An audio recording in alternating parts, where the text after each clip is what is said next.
Hello, welcome to the Apocalypse, another B movie review.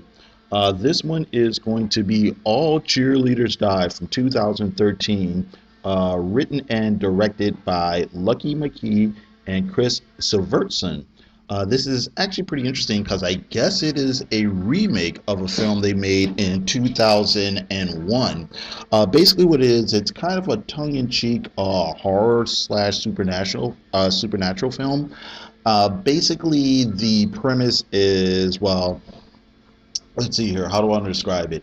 Basically, we start off we're at this kind of high school, and the very opening scenes, a popular cheerleader dies. Then we find out her friend wants to join the cheerleader squad, and she kind of, schmoozes her way in there. And we find out that really the whole reason the friend wants to get in on a cheerleading squad is because she actually wants to get even with all the other cheerleaders and all the other jocks in the school. So basically, we see her kind of scheming and doing this and doing that, manipulating people. And she seems to be getting her way. Meanwhile, her other friend, who's kind of this gothic chick, is kind of worried about her and, doesn't want her to be doing whatever it is she's doing. And at first, the gothic chick is kind of played as kind of a ditz almost. But we find out there's a little bit more to her than just that. Anyway, there's this particular party, or whether it's being held in the woods by the cheerleaders. All sorts of things are going on. The jocks show up.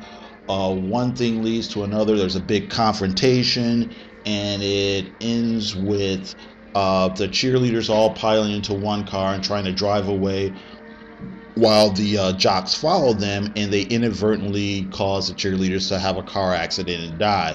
The gothic chick is there, and she basically drags all the women out of the car and brings them back to life, because she's been studying all these kind of mystic stones and this, that, and the other thing. So the cheerleaders come back to life, and so, they go out and they prey on the living, and hijinks ensue, and so on and so forth. Okay, I found this movie pretty interesting.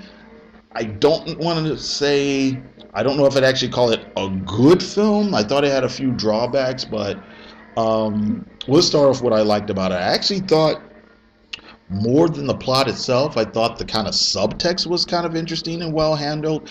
I think the movie really tried to say a few things about, say, female friendships and relationships, and they tried to do kind of this high school satire thing.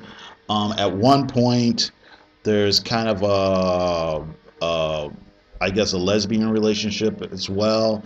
And when it looked like the movie was heading that direction, at first I was like, oh, okay, hot girl on girl action for us guys watching.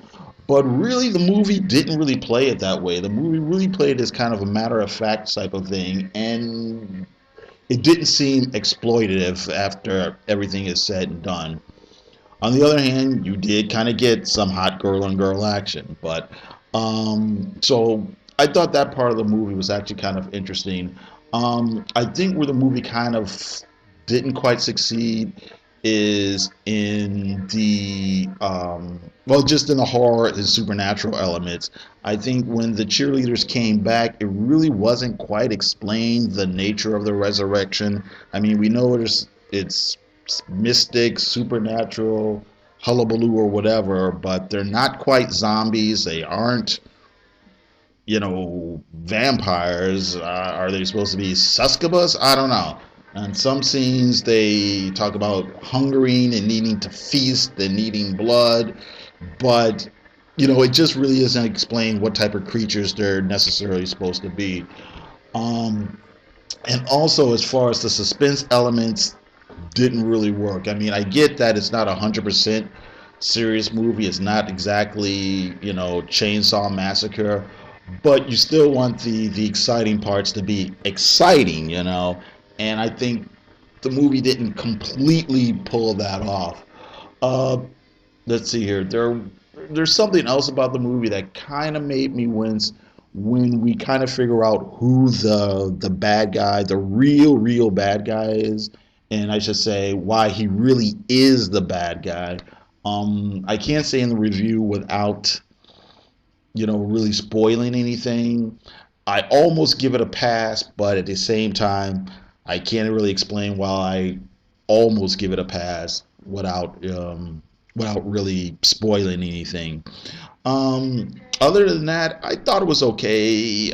Is an enjoyable way to kind of waste a couple of hours, but I wouldn't go out of my way to go go spend full price on it or anything like that. I thought the actors were pretty good, though I thought a few people seemed maybe a little bit too old for the roles that they were playing, and that was another thing. These characters are supposed to be, I guess, in high school, and I'm like, where are all the adults in in this? There should have been more teachers, more parents, or something. So I thought that was kind of a flaw as far as plotting and scripting was concerned. But so I guess that's it. Like I said, it's an interesting diversion. The movie is really interesting for all these kind of side things. The main kind of plot, I think it kind of, had a few holes in it. But that's it is what it is. Okay, so I guess that's it. I got to thank you very much for listening, and you have a good day.